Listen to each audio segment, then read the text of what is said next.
Myself and my boy Ravi, we're at it again. A little kind of consider our New Year's Eve special coming at you. But we're gonna get into it. Ravi, anything you want to tell the folks before we start?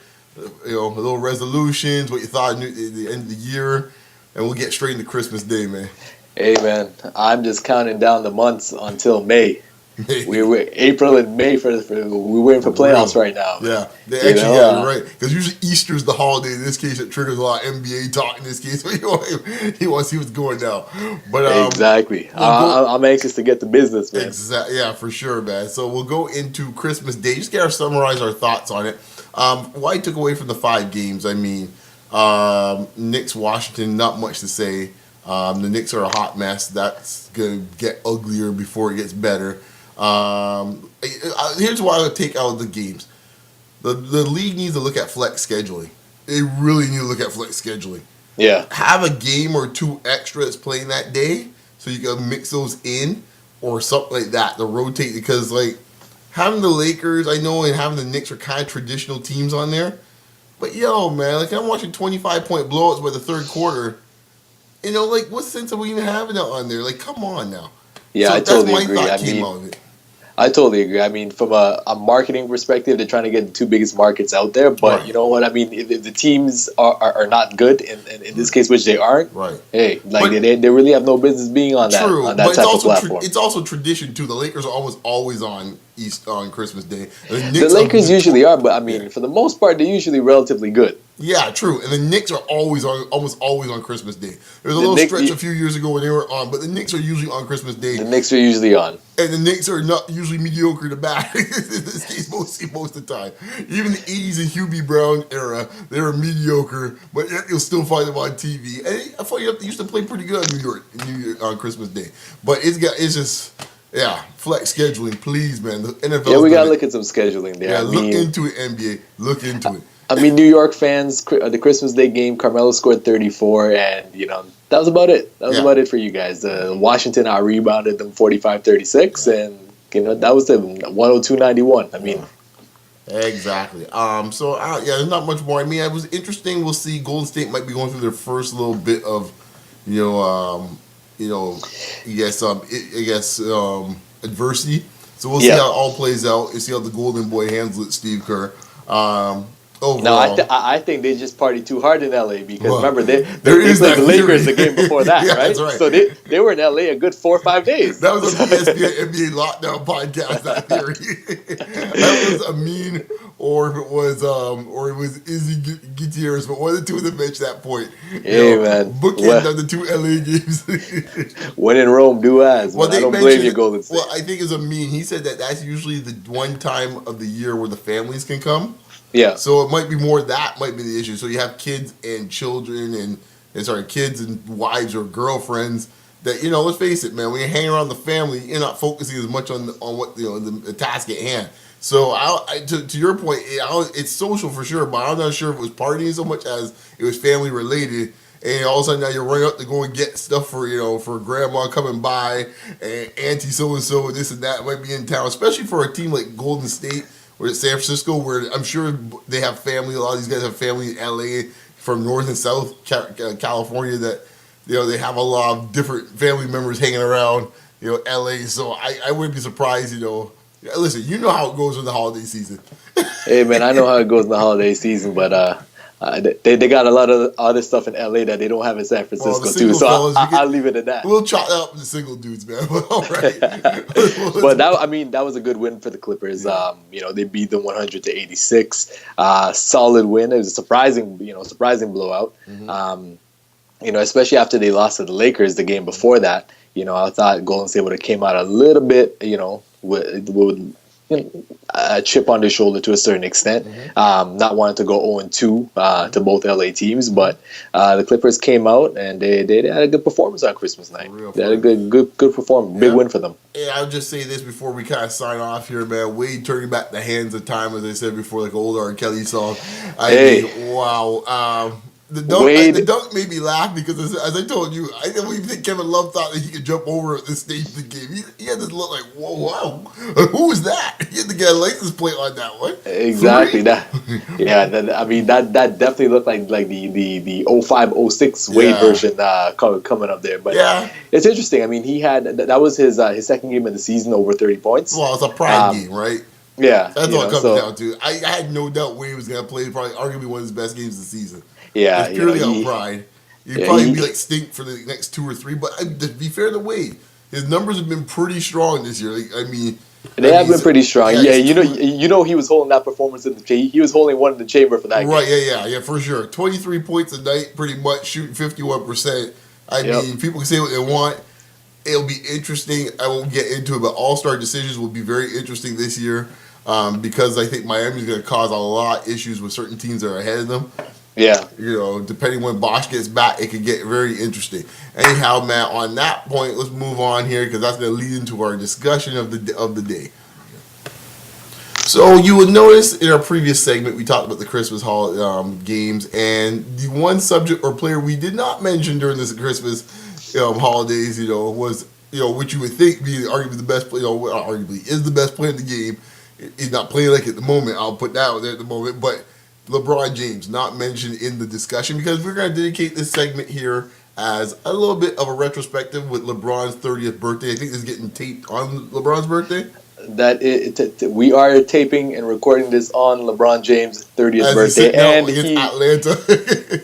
And he's sitting out tonight. He's not playing tonight. So, there might be some partying going on. Hey, is that game in Atlanta? Yes, because if it is, it is the highlight factory for sure. Yeah, I heard the guys in the Hawks telecast talking about this rest business that all these players are doing now. I think John Battle and Dominique were like, really? Like, they got old school on it. Like, really, rest?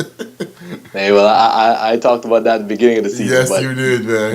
That's for another episode. I true that. But here, we're here to celebrate LeBron James. A phenomenal player. I'll let you kick it off, and I'll get into some numbers after. Cool, man. So LBJ, man, I must admit, my favorite player in the league. I mean, from day one, I always liked LeBron. I like the way. I think he's given to the game in this case. I think it gets overlooked so much is that, in my mind, I think he's the one kind of brought passing and being an all-around player, being cool again. I think if you go through the eras and you see how they're going through from the players up to then, it was very ball-dominant type playing in this case here. And I think he brought back a style of play. It's been evolving since then. The Spurs obviously taken to another level. But I think that I always feel in this case, the NBA is a league in this case that follows whoever the top player is, and players and systems start playing based on the style of that player. And I think with LeBron, as he became more assertive and became a much impactful player and became the preeminent player, I think the style of play has been evolving the same way where you're finding guys in college, guys in high school are looking to be much more multi-dimensional players. And I think he has a lot to do with it where the assist is a cool thing again.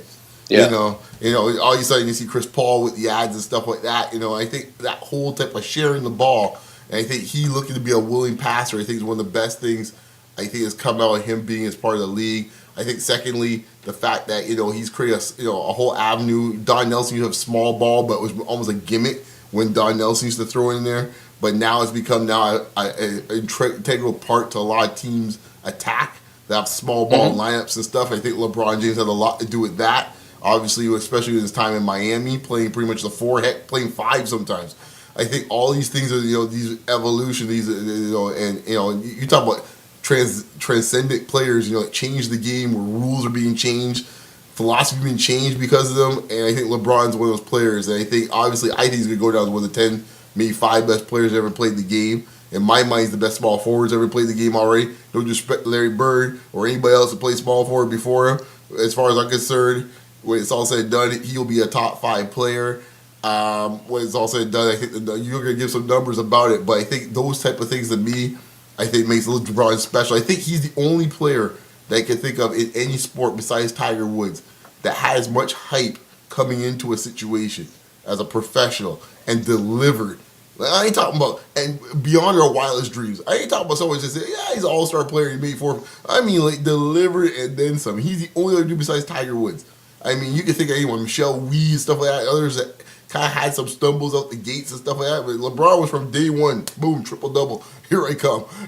He's been great for the game as far as I'm concerned, because I think he's a guy in this case respects the old, respects the current, and he's just a good ambassador for basketball, man. Like, I mean, he's not a guy, you can say what you want about LeBron from off court. He's not a guy that gets in a lot of trouble. You can feel good in this case having this guy kind of be your ambassador, not be thinking he's going to be a knucklehead running around the streets, playing dice like Isaiah Ryder or nothing like that. Or any other type of vices, wherever the case would be, that you think like, oh Lord, I go to sleep at night, what the heck's going to happen? And I think, he's... And sorry, Brian, just to interrupt you, for all the listeners and all the viewers out there, that will be the only Isaiah Ryder reference you hear for the next 10 years on any videocast, podcast, the crossover. No. I will not go that far. Isaiah Ryder has a way of sneaking up in situations where you least expect it. Isaiah Easy Ryder, my friend. No. Believe me. That's on Ravi. Believe me. On my end, believe me, JR is going to get mentioned at some point again. Trust me, folks. I said it here. He has a way of showing up when you least expect it. But anyways, man, I've said enough about LeBron. Hey, the king, got love for him. And, I don't want to get into all sorts of... I told Ravi before the show, I don't want to get into a negative thing about it. I think nowadays it's so easy to get into like this, that, who's this, who's better. Just appreciation, man. That's all, man. That's all it is today, man. Today is just we leave that for the barbershop conversation. Exactly. Yeah, we got today this episode we're just appreciating LeBron for what he is, what he's brought to the game. Right. In his 10, 11 years in the league. Just to throw out some quick numbers. So with regards to LeBron, I think he has the most points before his 30th birthday. So just over 23,000. That's 871 games. That's amazing considering some of the guys that's come before him. I mean, and he did come out of high school, but so did some other guys who were the main focal point as well. So in terms of MVPs and championships, 4 MVPs and 2 championships. Him, Kareem, and Bill Russell are the only players to have 4 MVPs prior to the 30th birthday. So that's amazing. Career stats, 27, 6, and 7.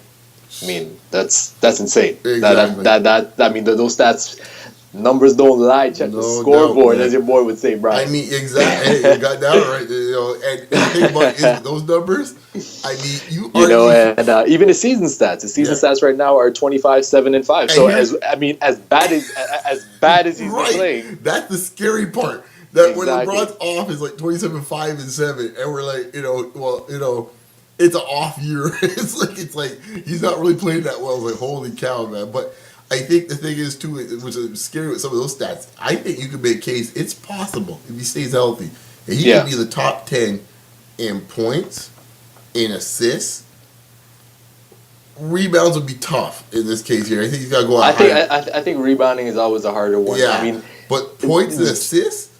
Yeah, and I think just to speak to his greatness, I mean, as the last person or the only person to average a triple-double is Oscar Robertson in a season. And you think of all the players that have come since Oscar Robertson, and LeBron's the only guy where a lot of people that conversation actually took place, where he has a legitimate shot to actually do so in today's NBA. That's amazing. That's amazing. Yeah, no doubt, man, no doubt.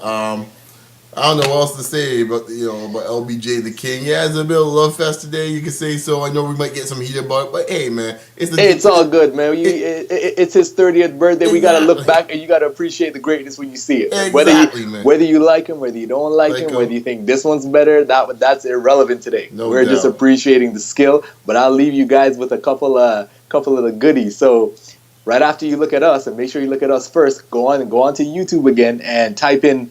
Here's a couple of my favorite LeBron James dunks over the years. Oh, so you look for the classic over Damon Jones. Oh, yeah. You got to look over.